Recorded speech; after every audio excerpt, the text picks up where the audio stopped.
Namaste and welcome, friends.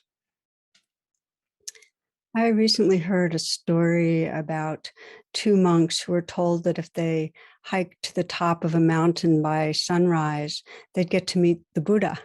And of course, they're both really eager and they moved at a fast pace. But halfway up the mountain, one of the monks fell down and he broke a leg. And so the other was forced to choose, does he leave his friend and keep going to the top and take care of him later? Or does he let go of getting to the top of the mountain and help him down, bring aid? So I won't leave you guessing. We know what he chooses. And the gift is this, it's the realization that our full and open-hearted presence here now is the top of the mountain. It is what we're seeking. That's where the Buddha resides, right here and now, only in these precious moments. I heard an anonymous saying that we all live two lives, and the second one starts when we realize I only have one life. The second one starts when we realize I only have this life, these precious moments.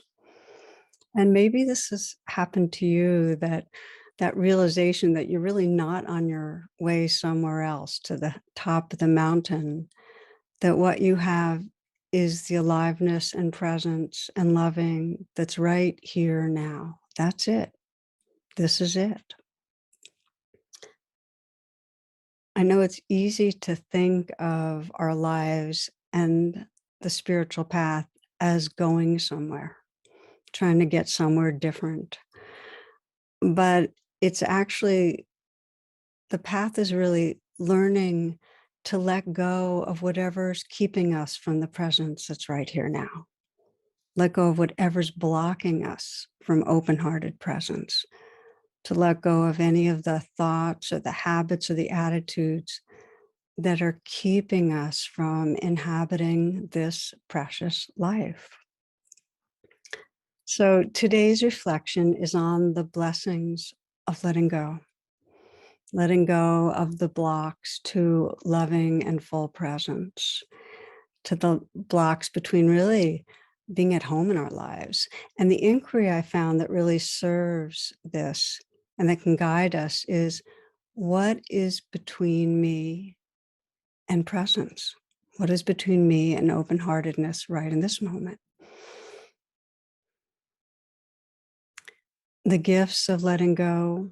One of the most beautiful descriptions is from the Thai master Ajahn Chah, who says, if you let go a little, you'll find a little peace. If you let go a lot, you'll find a lot of peace. And if you let go absolutely, you'll find absolute peace and tranquility. So when we're holding on, when we're wanting life different, when we're wanting something more, when we're wanting to be at the top of the mountain, we're not at home. We're not free. We're not right here. There's a story about a type of monkey trap that was once used in India. There'd be a hollowed out coconut and it would be chained to a stake, and the coconut would have some sweet rice inside it. And the monkey could put its hand through and grab the rice, but it wouldn't be able to get out of that hole unless it let go of the rice. And the monkey wouldn't want to let go of the rice. And so it would be trapped, it would be stuck. And it wouldn't be stuck by something physical. It was stuck by an idea, by the conditioning that you see the rice, you hold on tight. And it just describes really well our ego's mission is to control our experience. And it holds on because it wants to protect or get something, you know. And the more we have feelings of fear or wanting, the tighter that controlling grip. So letting go of control, letting life be as it is, means opening to change, opening ultimately to our impermanence. There's a wonderful definition of death, and it's Patrick Henry's second choice.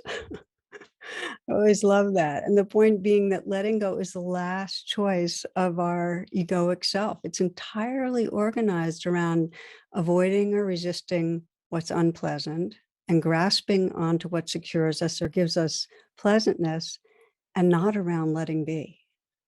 And of course, the ego's role is totally necessary for survival.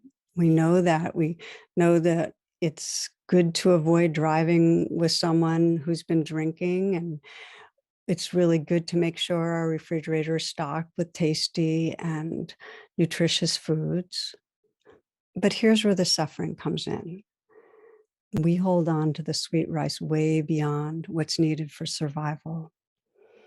Our egoic controlling is on overtime, and it goes way beyond what serves us. And the upshot is that we're chronically trying to control and resist the reality of the moment. We're resisting full presence. Something in us, this vigilance, is perpetually trying to control things. And you might pause here and just scan and sense what's true for you if you look back on the hours of today. If it helps to close your eyes, do so, and just consider today and how today's unfolded. And you might notice, well, how much was there some resting in presence, allowing life to be just as it is? You're just pausing and feeling the breath as it is, or listening to the sound of the birds, or listening to another person, taking them in, or tasting a piece of fruit. So, how much really feeling the life of the moment? And you might also notice how much were you in that controlling trance, getting through the day on your way somewhere else, trying to manage things. How much was necessary of that? So when we investigate, what we find is that there are actually a number of layers of the ways that we keep controlling and we block presence. These are the domains of letting go. And one of them is our body. We know our bodies just hold on to tension. It's not like it's helping, but we are continually tightening against some perceived upcoming danger. One Tibetan teacher described it that we're a bundle of tense muscles protecting our existence. So we then look at our minds, and our minds are also tensing, pulling away from presence in habitual worry or planning, obsessing, blaming. Then we look at our behavior, and our behavior pulls us away from presence. It's so often compulsive or addictive, getting hooked on work, on screens, on substances, getting hooked on judging or defending, trying to make things different. And our hearts are continually pulling away from presence, tightening, defending against feeling the vulnerability of being alive. So there's these different domains of where we actually are blocking, we're pulling away from presence. And coming back home, letting go, isn't actually a doing. And this is what's interesting. And I just want to really tune in here. We don't do letting go. It's actually an undoing, a seizing, or a letting go of the contracting, a releasing of the way we're tensing, a releasing of the ways we're closed off. Let me just invite a short exercise that I think demonstrates it really well. If you will, to make a fist and start squeezing, okay? Keep squeezing. Okay, so this is what the body and mind is doing when it's trying to protect or control or hold on. Keep squeezing, and just notice as you do the discomfort. Notice that it's tiring, and also that you're not noticing your breathing or the sounds around you or just the larger world. And now slowly discontinue the squeezing, but slowly just start letting go. letting go of the doing of squeezing. And as you do, just letting be the actual experience of the moment. And notice what happens. Notice how there's a natural kind of balancing or awakening of energy in the hand, some flow, some ease, some space, and that your attention can naturally widen. And that begins to point to the gifts of letting go, of undoing the squeezing. And we'll explore more of the gifts. But let's first look at what letting go actually means in our lives, in today's world, right here. And as mentioned, if we look honestly at our lives, we'll start to see a lot of levels of contracting away from presence. What I'd like to do is focus on a core contraction, one that really pulls us away from presence in a deep way. And it's the idea or the belief that life should be different. I should be different. You should be different. I should not have to feel bad. I should feel more secure. I should not make mistakes. I should do more to help. You should not behave in ways that make me feel bad. We see it so much in parents towards their children. You should be a certain way. And of course, when they're older, you should do the work that I want you to be doing, or you should partner with someone I approve of. I heard a story about a man who fell in love and he found his life partner and he told his mom, that he found her and he was going to bring home 3 women to the house so she could guess his beloved. And he did so. And immediately his mother pointed to one of the women and he's so touched. He said, "You're right. You're right. How did you know?" And her response, "I hated her the minute I saw her." So we're very hooked on it should be different than how it is. And when we have that going, that life in this moment should be different. You should be different. I should be different. It's an evaluation of badness. It's an aversion towards what's right here, towards reality. And here's the thing.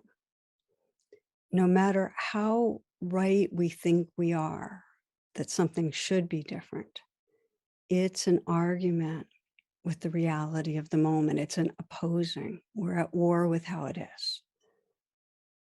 It's aversive. We're contracted against the badness of now. Wanting something that feels unhealthy to change is different from thinking that it should change, that there's something basically wrong. The change we might long for in ourselves and others in our world, it doesn't come from opposition, from hate, from should. It arises out of presence and caring. It arises when we've let go of the contraction, the judgment, the negation that removes us from presence. Okay, now in daily life, the actual motivation for letting go isn't abstract. It's not like we say to ourselves, okay, I should let go of judging myself. I should let go of judging others so I can live in more presence. That's mental. That's not going to land. So I've shared that decades ago, I decided I wanted to let go of chronic aversive judging. You should be different. And it wasn't from this noble spiritual ideal. It was because I was directly experiencing how judgment was creating separation from others, how it was tightening my heart. It felt bad. It was creating separation from people I felt very close to on some level. But in some other way, I was holding on to, you should be different. You'll find in your own life that suffering, this feeling of this doesn't feel good, is often what nudges us to let go. It's like we realize it's more painful to hold on to, whether it's to judging or to over consuming or to being chronically busy. It's more painful to hold on than to go through the process of letting go. And in that way, suffering is really Awareness's way of letting us know there's a blockage. Suffering lets us know there's a blockage. It's an expression of love. That invitation to let go is an expression of love because letting go is freeing. Okay, so there I was wanting to let go of judging, and I want to just share with you the process. Um, and it was a very conscious, intentional one that I decided that whenever I became aware of you should be different, mentally putting someone else down some, that I'd pause and I'd let go of the thoughts that were there and I'd open into my body. I'd feel what was under them. And often it was fear or anxiety or irritation or powerlessness, whatever it was, I'd be with that and I'd hold it with compassion. And what I found, and this is with each round to some degree, is that just those few moments of letting go and letting be what was under the judging uh, expanded or enlarged me. I was in a larger heart space, not so constricted. There was no longer that squeezing fist. And it felt better and it deeply impacted how I related to others. The updated report is that aversive judging still arises quite frequently. The difference is it doesn't have much of a foothold because I'm pretty quick to see it and not believe it, come back to my body, come back to my heart. Okay, so there are 3 steps that I just named in letting go, and I wanna keep repeating them so that you can explore this for yourself. The first is that, this is once we've recognized, "Oh, there's something between me and presence," that we stop the activity of the squeezing. In other words, the thought that's going on or the busy racing around or the movement to get another bowl of ice cream. The first step is to let go of the squeezing activity. And then the second is to open into what's actually right here underneath, to say yes to what's actually here, the reality underneath the grasping, the avoiding, letting the feelings that are there be. And the third step, remembering love, holding it with compassion. Okay, so let go of the thoughts, open into the body, and hold with kindness. So, our meditation practice actually trains us in each of these steps. The first, most basic instructions many of us get, recognize thinking, and when you are caught in a thought, let go and open back into full presence, into the breath, for instance. And when we get the knack, when we start realizing, oh, okay, I'm often a judging thought or a worry thought or obsessive fantasy, we start being able to see it and say, okay, come back to what's right here. And this is the most basic part of training of letting go, because if we can't step out of the thoughts and into the body, we won't be able to unclench the fist because the thoughts actually fuel the clenching. You might remember the neuroscientist Jill Bolte Taylor. She described how emotions last for about 1.5 minutes. But if thoughts are there, if you're lost in thoughts, then the emotions become a mood. So we have to be able to step out of the thoughts, let go of the thoughts. Ajahn Sumedho, who's an American monk, lives in Great Britain, describes the importance of letting go this way. He says, the practice of letting go is very effective for minds obsessed by compulsive thinking. You simplify your meditation practice down to just 2 words, letting go, rather than try to develop this practice and then that, achieve this and go into that and understand this and read the suttas and study the Abhidhamma and then learn Pali and Sanskrit and then Madhyamakaya and the Prajnaparamita, get ordinations in Hinayana, Mahayana, and Vajrayana, write books and become a world's renowned authority on Buddhism, instead of becoming the world's expert on Buddhism and being invited to great international Buddhist conferences. Just let go, let go, let go. I did nothing but this for about 2 years. Every time I tried to understand or figure things out, I'd say, let go," until the desire would fade out. So I'm making it very simple for you to save you from getting caught in incredible amounts of suffering. There's nothing more sorrowful than having to attend international Buddhist conferences. Letting go frees us up in many ways. As one shaman put it, you talk to yourself too much. You're not unique in that. Every one of us does. We maintain our world with our inner dialogue. A person of knowledge is aware that the world will change completely as soon as they stop talking to themselves. Okay, so that's the first step of letting go, is letting go of thoughts. Let go, let go. The second step, opening into what's actually happening, opening into the felt sense in the body, saying yes to what's going on right here. And again, this is a basic part of our mindfulness training. To whatever is arising in the senses, we feel it, we open to it without resistance, trying to let it be as it is, not pushing away, not pushing away and not possessed, just letting be. And this is the real power and freedom of mindfulness, that we develop this capacity to recognize what's happening and allow it, let it be. And there's a lot of transformation in that step, because in the moment of directly allowing what you're feeling underneath the mental activity, the wave of anxiety or of sadness, there's this opening. And rather than being attached to the wave or trying to control the wave or being possessed by the wave, in a moment of mindfulness, you become the ocean relating to the wave. So that's step two. Step one is let go of the thought. Step two, open to the waves, to the feelings inside the body.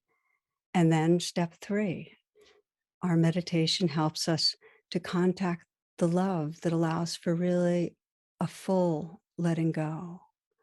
And it may be that we practice, relating to what's going on, having our own spiritual heart send a message of kindness inwardly. Or it might be that we call in some larger sense of loving presence, perhaps the heart space that is represented by a friend or a deity. Or it may be that we practice just surrendering what's going on into some larger sense of loving presence. But any remembrance of love, of kindness, will allow the letting go to be more complete. So these are the steps that really can free us from the deepest places of suffering. I want to share a story. I hear countless stories about family schisms, because it's just a deep suffering in a lot of families. And so sometimes it's never healed, many times. We had one in my parents' generation, so much pain in it. The one I'd like to share with you was this was a client I worked with some years ago, and he had decades of divide with his sister.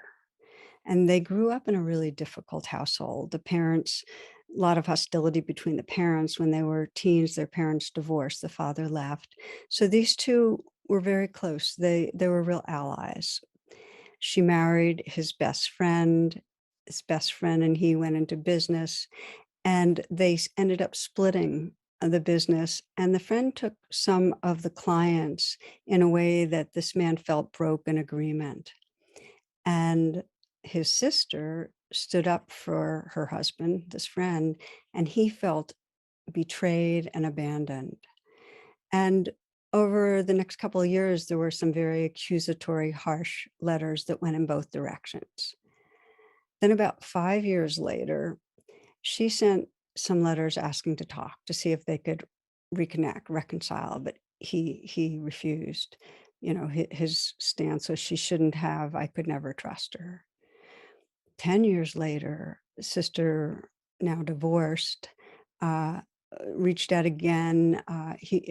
This now, by now it was emails, and he just didn't even respond to her periodic emails. 15 years. He's 60 now. 15 years later, this is when we started working together, 60 years old.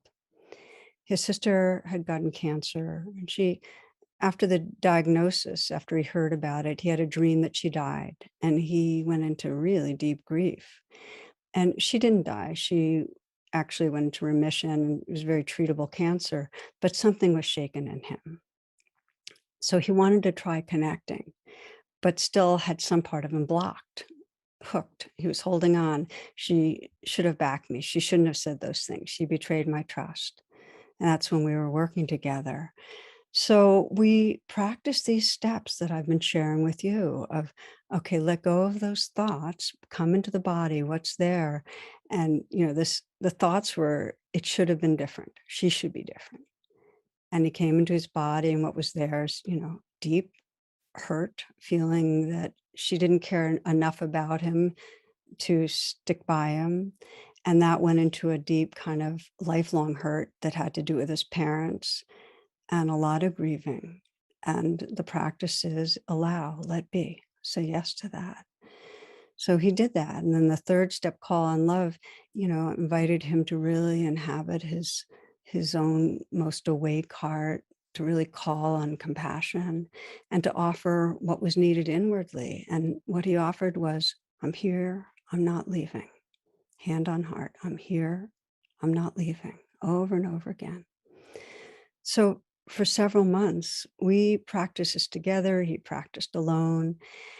And after one of the last rounds, uh, he got to a very deep place of holding himself with tenderness. I invited him to imagine her and to ask his most wise heart, what has this been like for her?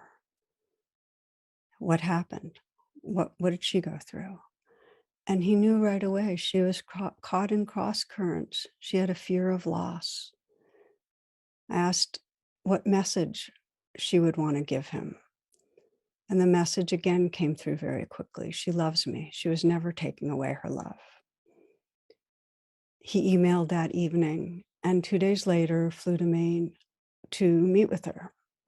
And they were ready. They'd each done that inner work of letting go that allowed them, even within a few minutes, because he wrote to me about it, the kind of tears and hugs to let them know that they were back in each other's hearts and lives.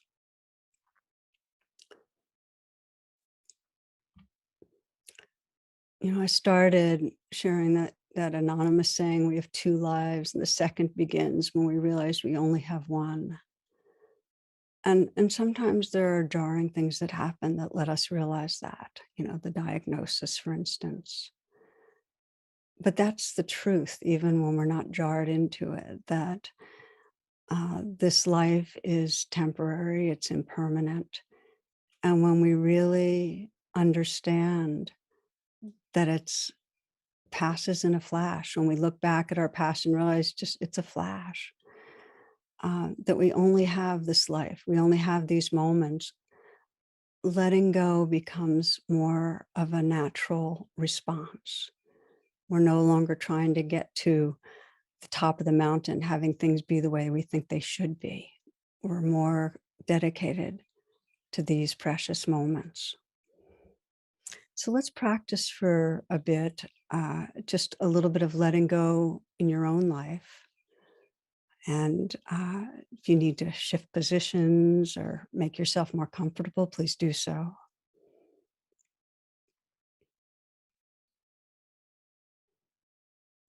And you might scan your life. I imagine you've already been doing so, and just sense where there's a habitually tensing fist.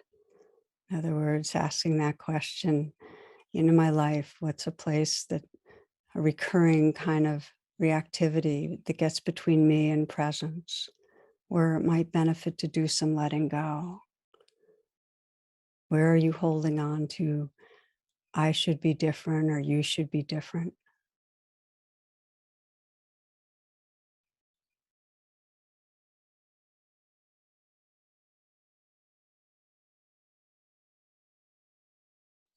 And let yourself settle on somewhere. It doesn't have to be the perfect place, but just somewhere where you're you're caught in that sense of you should be different or I should be different.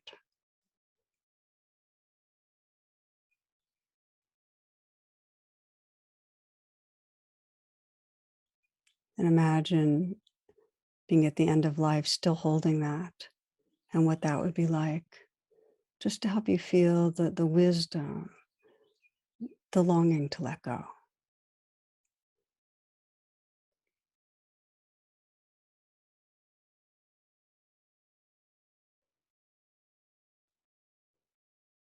And again, bring yourself back to this situation, whatever recurrent experience you have that has you feel like I should be different or you should be different. You should be more, better, not be like such and such.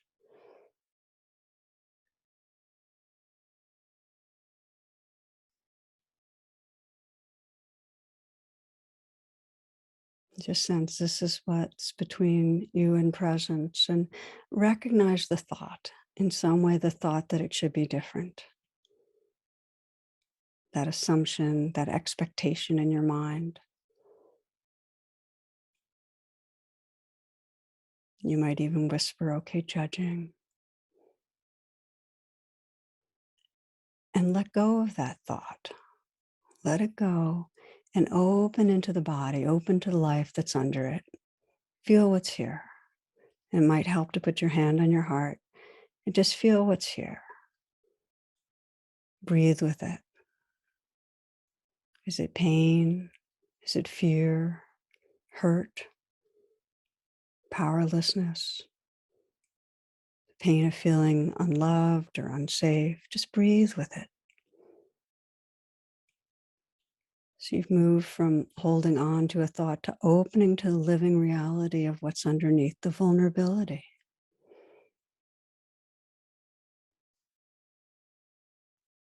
And deepen that presence with compassion.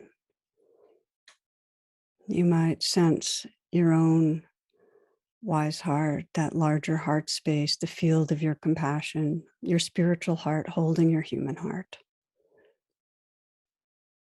Maybe there's a message. I'm here. I care.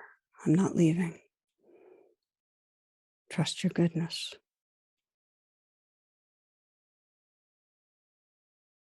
And maybe to remember love, you're calling on something larger. Perhaps there's a loving person in your life that helps you to hold vulnerability. Or maybe there's a deity or a pet, but just sense that being helping you to rest in that larger heart space and hold what's here.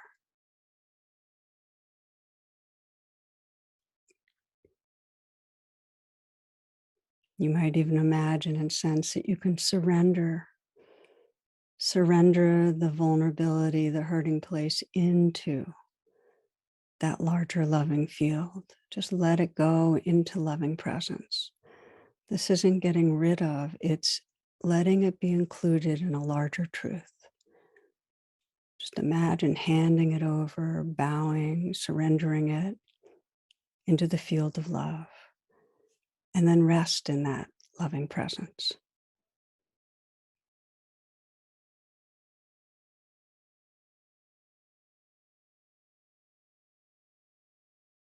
Sense who you are without any notion of should be different.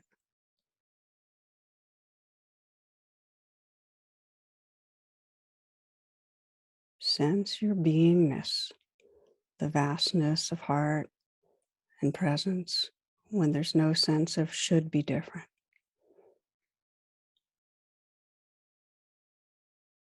Sense how you experience another person without the notion should be different.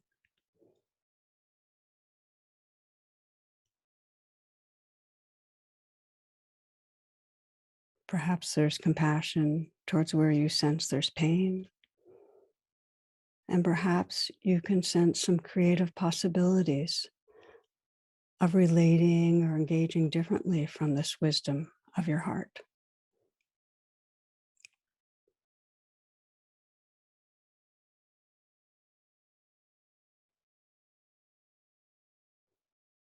The poet Dana Falls writes, "Let go of the ways you thought life would unfold, the holding of plans or dreams or expectations. Let it all go. Let it all go and flow with the grace that washes through your days. Let go, and the wave's crest will carry you to unknown shores beyond your wildest dreams or destinations. Let it all go and find the place of rest and peace and certain transformation." Friends, let go and find the heart space that's your true home.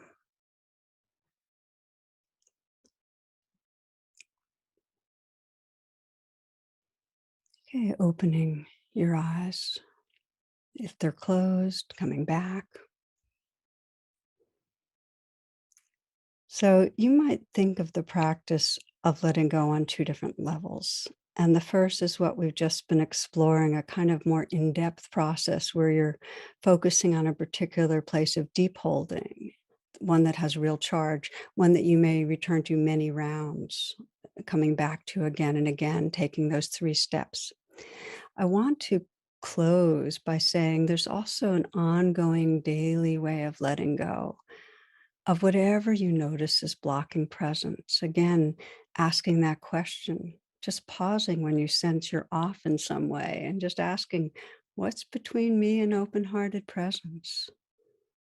Just that inquiry, it's so powerful. It'll reveal the thoughts or the tightness or squeezing in your body that might have been blocking you. I'd like to share two examples just from the last 2 days for me of asking that question. And the first, yesterday evening, I went kayaking on the Potomac with Jonathan. It's one of our favorite activities, doing a kind of sunset kayak. And the weather was perfect. And we arrived at our favorite spot where we like to hang out, where there are boulders and currents, and the sun's reflected in the currents. And there was a cooling breeze. And I noticed, I'm not all here. So I asked that question, what's between me and presence? And it was clear that what was going on was I had acid indigestion and I had discomfort in my gut, my heart area. And along with it was this idea that this shouldn't be happening. I shouldn't be feeling this. I wanted to be on the mountaintop where all was perfect, and now's not okay. I need to be somewhere else, more comfortable. And because that idea became conscious, the sense of something should be different, I just whispered, let go, and then came into my body to just feel the discomfort with a kind of a tender presence.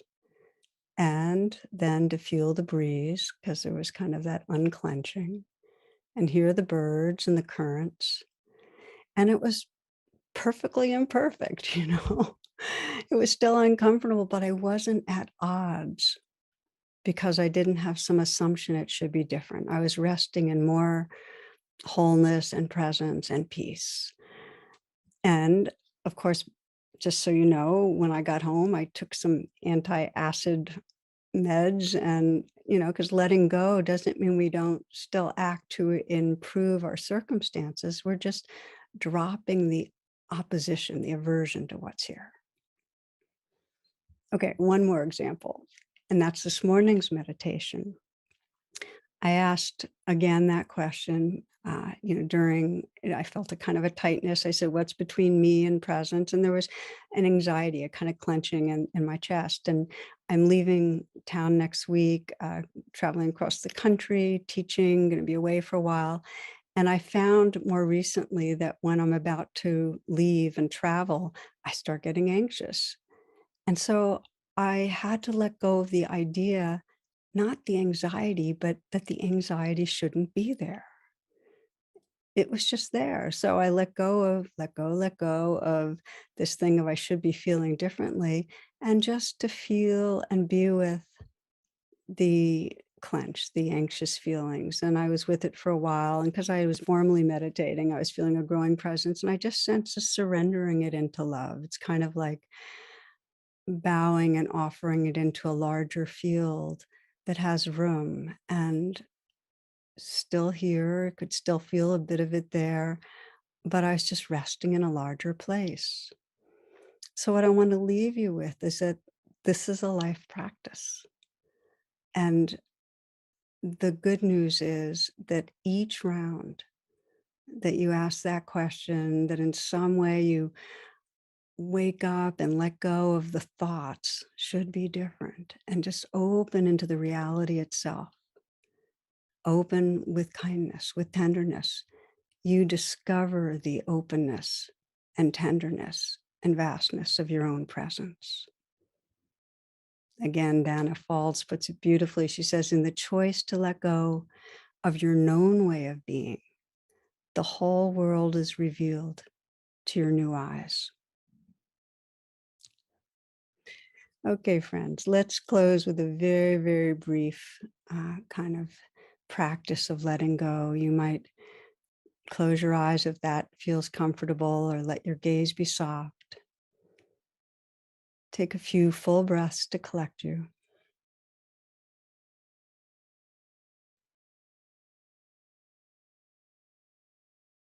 Gently scan your body and sense, is there any holding on or clenching that's just habitual? You might check your shoulders. That's an area for most of us. And let there be a soft awareness around it. Let it naturally dissolve or let go some.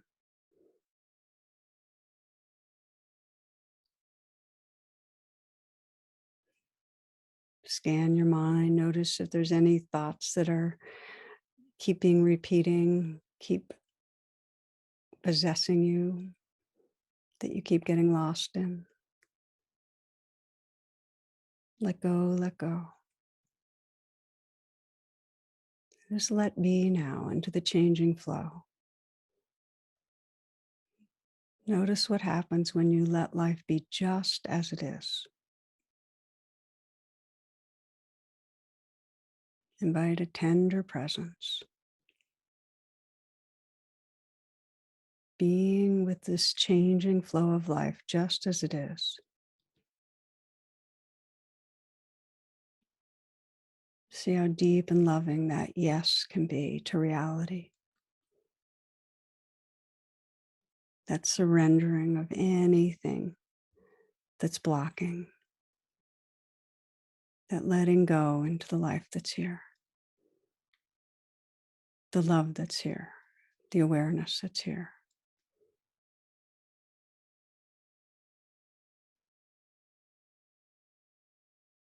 And perhaps you can sense in the background a stillness, a silence, that formless, loving awareness that's your true home.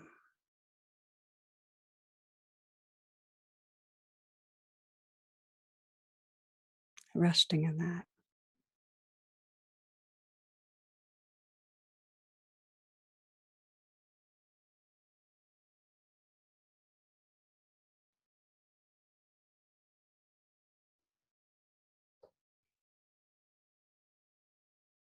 Allowing yourself to take some full breaths so that as you open your eyes and sense the space you're in, and sense this body and this aliveness, you can carry that experience of inner freedom with you. Thank you, dear friends, for your attention and your presence. Blessings.